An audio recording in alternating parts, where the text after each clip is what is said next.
राहुल आटपला का? चाल. कुठं जायचंय? बायकोला फोन द्यायला. तू लगन कधी जमलं? मग लगन नाही जमलं. राहुलच्या बायकोला फोन द्यायला जायचंय. ती तुही बायको आहे का?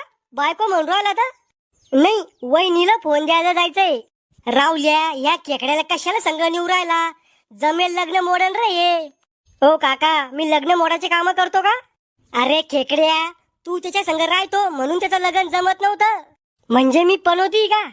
नाही, तू पनवती नाही, महापनवती आहे. हो दादी, ते जाऊ द्या सगळं. फोन घ्यायला पैसे द्या.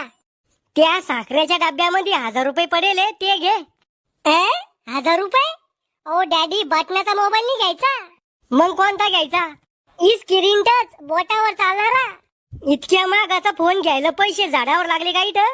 अहो, बटनाचा फोन द्याला तर नवरीवाले गरीब समजन आपल्याला. समजू दे, त्याला म्हणा आम्ही गरीब नाही, भिकारी आहे. असं सांगितलं तर लग्नच मोडन ते. पहा मग, मुडासारखा असन तुमचं तर मी फोन घेऊन देतो नवरीला आणि मी करतो तिच्या संग लग्न. तू माया पोराचं लग्न मोडाची वाट पाहू राहिला का?